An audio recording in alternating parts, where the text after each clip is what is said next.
really wanted a flashy presentation, and I got it. So we'll communicate in Morse code throughout. Yeah. My name is May. I'm a machine learning engineer at Agnostic. It's a reinsurance company, which means insurance for insurance. And today I'll talk about the business, how LLMs are used, and how I'm implementing it, and some challenges and how I'm solving that. Throughout this presentation, as the screen flickers, just feel free to close your eyes and take a deep breath. It'll be a meditative experience. It's going to be okay. So what is insurance? Insurance is really protecting you from risk. It's like the umbrella. And reinsurance is like the meta umbrella on top of this umbrella. And your next question is going to just like, what is maybe like meta umbrella? Yeah, that does happen, yeah. It's like all risks spreading in a circle, basically. Essentially, so we make sure not if one player goes down if some bad things happen, like an earthquake. Or in this case, I work for life insurance. So if one part of the world gets hit, the risks are spread out. Okay, so what is the problem solving?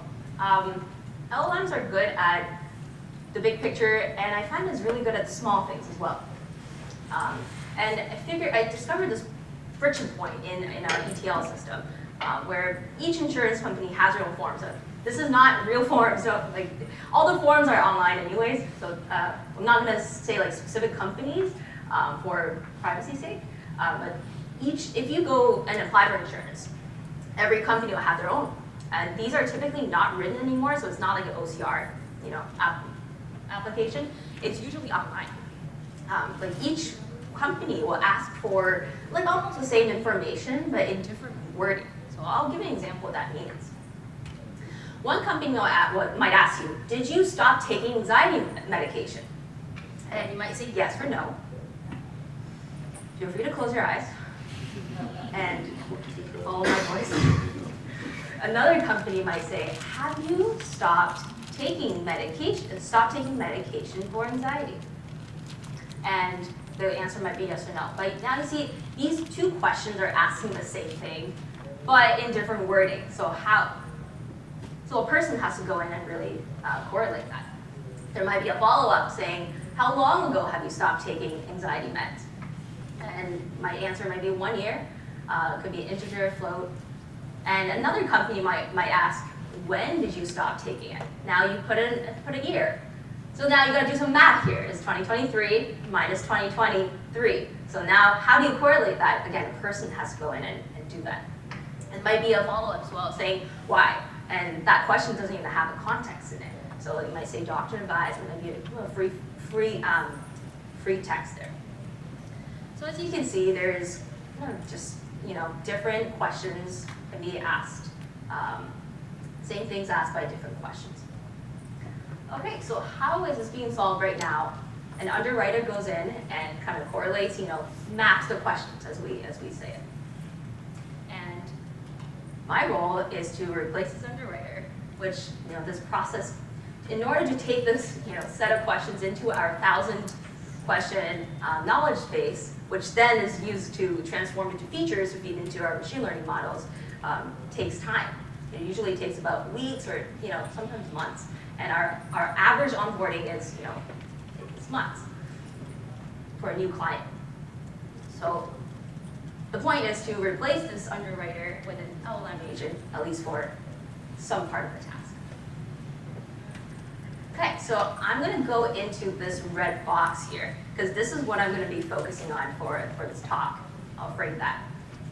Okay, so let's open up this red box and see what's inside. All right. So we have an applicant. Let's say this person X. Okay. We take their questions and answers, and we kind of concatenate it. We package it into a nice package, and we pass it through our first pass of disease classification. Does this person have anxiety? Does this person have depression? Does this person have sleep apnea, etc.? Now after this presentation, I hope you don't have anxiety. Okay. The instruction would be, tell me whether the applicant has the following disease? Answer yes, no, or can't answer. So this, I'm passing this into Llama 2, 70B. It's the chat model. And next, so this is the whole thing is the prompt here. I'm going to show you parts of it at a time. So the applicant info would be what your applicant info is, the question and answer. So I transformed that into Q, answer, and then new line. The new line is important, or like any some demarcation that is like a new line, new set of information. So question, answer. There might be 10 of these, there might be 50 of these. And then you have your questions, which are our disease classifications. So the questions, I would list it in number format. So this is something that I figure out actually works pretty well, is a number format. So you can get it to answer multiple questions in the same API call. Exciting. Okay, and then so the questions you get, and as many as you want with the token limit in mind. And then you have answer, ... and then you leave it like that. And the output looks something like this. The LLM would say 1.yes, 2.no, 3.yes. And this, you can then pass into a regex with a regex pattern and turn into a data frame. Woohoo. Okay, so with these, now we have a decision. So if anxiety, if number one, the answer to number one is yes, then we'll pass it into a disease extraction prompt, which means we'll get more information if the person hits yes for this. And you can do this for your other, like this is not insurance specific. You can do it for any other applications, like a chaining method, right? Chain, regex, call, regex, or any other like Spacey, or if you want to use another text extraction platform. So more extraction on how, say like how it's treated, have they been in the emergency room, have they stopped medication, why? These can be free form, or you can make them really, really specific as well. So similarly for the other questions, have you depression? If it's yes, we'll extract more information. The third one, the fourth one, if it's yes, then extract more information. And all of these would then gets passed into regex and gets cleaned up and put in the JSON, nicely JSON format to then pass further along in this ML pipeline. Okay, so how do we know if we can trust it? So this is a big question in this field right now, is how do you evaluate LLM outputs? So because we had underwriter, because that's what we used to do, we have ground labels essentially. So for each of these steps, we know if a person has had anxiety, they have all these conditions. So we have a ground truth label for each of these steps. So an evaluation function that I have for each of these steps then can calculate precision and recall number for each of these. So that's the number in which I'm using to iterate on whether a prompt is working, whether a format is working. And in general, what I found was it's really good at detecting unanswerable questions. So like, let's say if they don't even mention anything about emergency rooms, and we're asking, have you been to an emergency room for your sleep apnea? The model would very, very consistently say, I cannot answer that. It's not as good at numbers. So like extracting like how many years have you been in the hospital, or like, it would sometimes confuse that number with how many medications are you taking. So it would say like 2 years, but if I look at the the actual data, it's actually 2 medication. So the association with number is not as great. And one way I can think of is to overcome this is to just extract like the question or the answer in which the number was, in which hospitalization was mentioned, and then maybe do some more manual tasks after that. So that's something that needs to be worked on. But it's really great at yes or no questions. So you can say, have they been hospitalized? And yes or no. That's pretty consistent. So if you have a very simple task, like a binary decision, I would recommend this this process. Okay, so why is it good? You can close your eyes now. This part you can just listen. LLMs are great at creative tasks because they are trained on so much data. You can get a variety of outputs, and you can also communicate with it to get what you want. But in this case, we're focusing on a very small task, a very very trivial task that is repeatable when you are really really specific.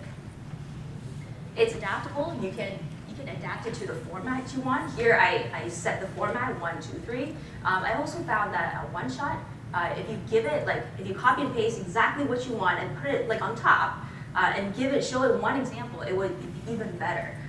Keeping the token size in mind. I found that just doing it zero shot was fine. You can integrate new data source. In this case, is applicant data. It could be patient data. It could be a customer data. You can tell it what you want. And the reason why I didn't go with RAG, I know that's probably one of the questions that come up, because some questions don't really have the context in it. Remember that question said why? Yeah, why? Why what? What medication? What medication? For what condition? Some of those questions don't have the context embedded. So I'll talk about this in the next slide. So because they don't have context embedded, my first approach was, well, why don't we just reword the question with the context? Actually, that's the second. So, hold on. So, sorry, 1 second. Yeah, so the one alternative method I tried was, well, you can reword it. So from this question answer, turn it into a statement first. So say, did the applicant stop taking meds? And say the applicant has stopped taking meds. So use LLM as a way to reword, like how a physician would, present a patient, like 38-year-old woman coming with back pain, blah, blah, blah, to reword that into a statement first. So I tried that, didn't work as well, at least not for Llama 2, maybe, because there were some hallucinations. It sometimes would say, oh, the applicant stopped taking medication in 2003. Like, where did you get 2003 from? This is ridiculous. But I also told it to be only use the context. However, that still I couldn't trust it fully as much as the yes or no, just a very, very straightforward decision. Another way I tried was question association, like how an underwriter actually is used to solve the problem currently. The question to question answer might be like, have you ever taken medication before, and are you currently taking medication now? If they took medication before and not taking medication now, you can safely assume that they stopped taking medication, right? So that does work, but there were other problems like this one, where the LLM tries to logic with you. So I tried a step where after the answer, I said reasoning. Tell me why you reasoned this. And it told me this question association pattern. Has the applicant ever been hospitalized? And the answer was yes. And it said associated with, has the applicant ever lost work due to this condition? Now, an underwriter wouldn't be able to make this, you can't really make those two calls. Logically, what would you think? Maybe, so the LLM told me, because they were hospitalized, I think they lost work. But you can't really make that assumption here because they might be hospitalized on the weekend. You can't make that assumption. Whereas the LLM did make that logical leap, which, it adds some more ambiguity, adds more assumptions, which we didn't want to, a risk we didn't want to take. Okay, so here's the secret sauce, how to get a good response, or at least in my experience. This structure, like with the 3 hashtags and a space and instruction, and followed by instruction, and followed by 2 new lines, this was pretty good. It gave me very, very consistent, at least more consistent than any other. There you can also put system responses. I've seen those as well, but this one is quite it's clean. just worked for me. One thing that's surprising is take a deep breath. I told you to take a deep breath in the beginning of the instruction, and it worked really well. Yeah. It was more consistent, it was more concise, it tended to hallucinate less. So we should all do that right now. Take a deep breath. Okay, if meditation works for an LLM, human should work for an LLM. Restructuring with regex. So that's the pattern I used to extract the numbers and into data frame. Be very specific with your instructions and questions. Be as focused as you can. And lastly, append the data that you want to search on, which in my case was applicant data, with some form of demarcation. Like I tried the semicolon method, it worked well, as well as the new line. All right, so some challenges I encountered was hallucination by adding more. The model would add extra information into the answer. So counteract this with being very specific yet again. Prompt iteration. How do I know if a prompt worked better? The evaluation numbers with recall and precision really help. So now you have a number, you can kind of quantify which prompt is better. Prompt generalization. If I'm using this on one client, now if I want to test it, I will have to test on different clients and see if that would generalize to different clients' textual representation. Test on variety. Now this was the hardest one, the null response. Sometimes it won't say anything, and really don't have a great answer for why. It just gets stuck sometimes. It just refuses, like, okay, you're not working today. That's okay. But I just pass it in again, not pass the null response in again. Because of probabilistic generation, you will likely to get another response if you pass it again. So that's all I have for LLMs in ETL. Be happy to take any questions.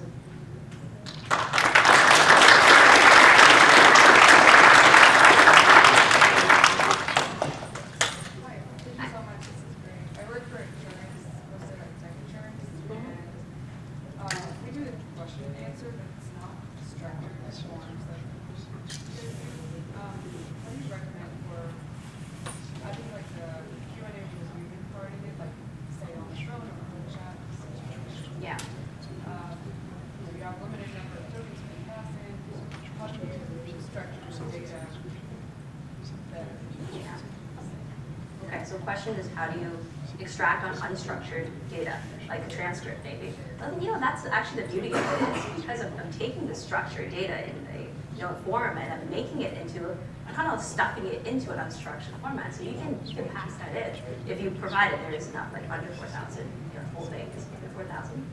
Yeah, you can pass the whole thing in, and maybe first do a summarization on that, and then pass the summary in. Yeah, you can.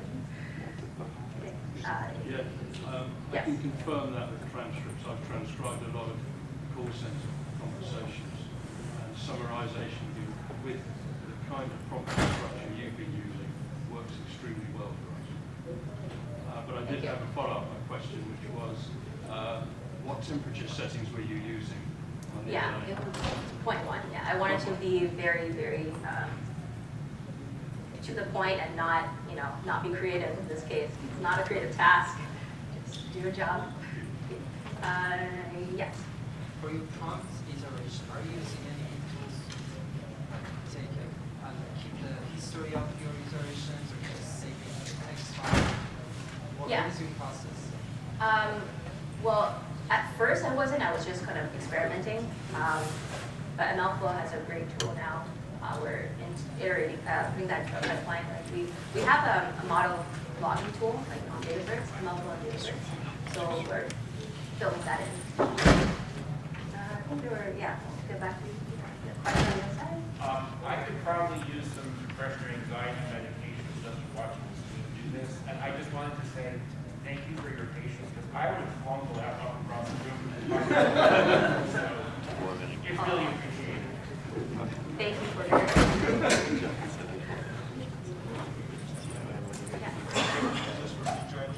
So what regulatory considerations do you have to implement? We're not using it for feature engineering right now. And I don't think we need to because we have like transformations after that takes this JSON data and that will transform into different features. So I don't think we'll be doing that just yet. I was curious about the structure of the responses. Like, is it level specific that it tends to try to respond in more by human readable lists and then you have to perform regex, or can you just try to force it to respond in a JSON? I tried to force it into a JSON. It wasn't as consistent. I know that that is one way to do it as well. Yeah, that is another way to do it. Yeah. Do you get a chance to compare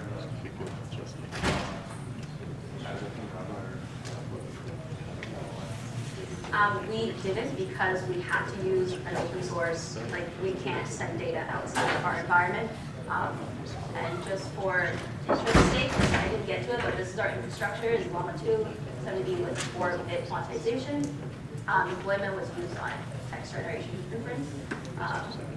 On 2 A100s, the inference speed was like 4 to 6 seconds per call. So yeah. Okay. Yeah, thank you. As we get new versions of the language model, the existing promises of working That is for sure a concern and a fear that I have nightmares about.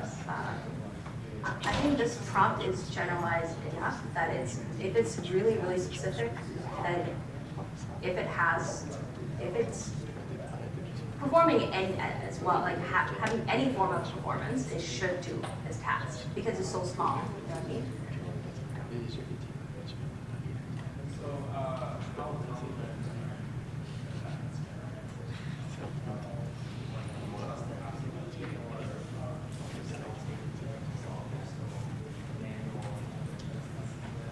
The numbers, I won't trust it, but for the yes or no, for at least the first pass in the disease classification, that one is quite trustworthy. And also for the cannot answers, like for the ambiguity. So I guess you can, at least you know what you cannot answer, to get like a question coverage or something, or at least a initial number of that. Yeah. Since you do have some ground truth labels, did you try out fine-tuning it? Yeah, fine-tuning, I believe, is only for structure output. Because by fine-tune, like, I'm thinking, I don't actually want it to retain applicant information. So I just wanted to know, okay, output numbers or output JSON, output, this is the format in which I want you to output. And it's currently doing that without fine-tuning. So I can try to like train an adapter or something and add it on. I think that'll be very interesting, but I just didn't need it at the moment.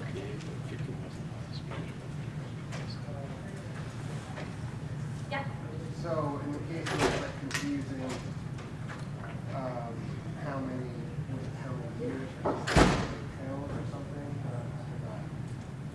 so like yeah, in my experience, LLMs will they'll get distracted by wording that we as humans don't like focus on.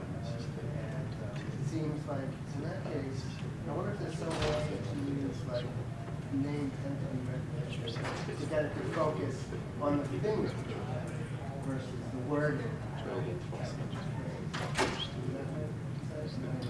So first use a first pass of NER to extract the years and then answer the questions.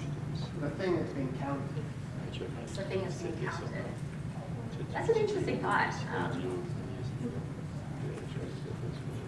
I think we'll have to take that offline, yeah. But see exactly, map out, like draw the whiteboard, like how, what you believe in. No, I think it's a multi-step process. Like, if it doesn't work directly, we can find a workaround.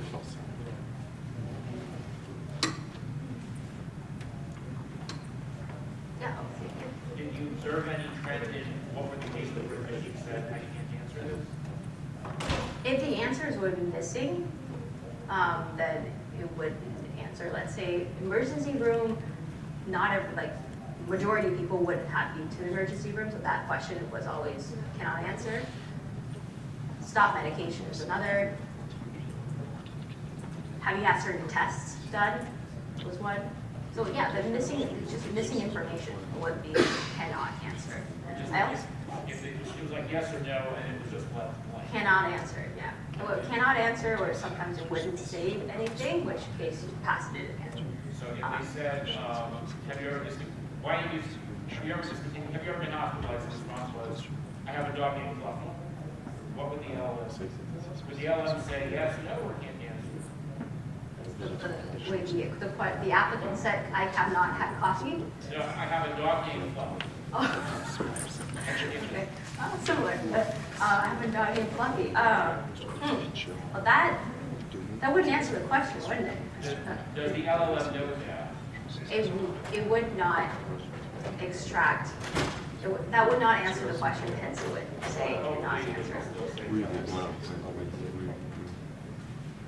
Yes. So does the underwriter still fine-tune the edge cases for LLM capacity, or is it just all? Yeah, there's no I didn't fine-tune because I believe fine-tune is only for structure, and I didn't need it to retain applicant info. So the underwriter is not involved in this process really. But we're using their previous decision to use for evaluations to get that number because they labeled some before, right? So now I can iterate on that. Yeah. Have you made any attempts whatsoever to expand the scope of underwriters? What does that mean, expand the scope? Kind of like following up sort of on my engineering question that was agnostic. It seems as though you're trying to automate a but I was just teasing out whether or not you're actually considering outperforming underwriters. Doing that is feature engineering or something, but I'm just curious, it's more of a company question. Yeah, so our whole department, I guess, is called Integrated Analytics, and our mission is to automate the underwriter with these ML models. So a traditional way of underwriting would be the person looks at your application, takes into all the factors, looks at our underwriting manual, and decides if this person risky or not. And now it's done with many, many models stacked together to look at your medical history, to look at your drug history, and make a decision on each of those factors, and we stack those numbers together. So that is being done, but after this process. So the friction point was converting that information into our feature engineering, like this pipeline. So yeah, that part's already done, but the information to travel to that pipeline is still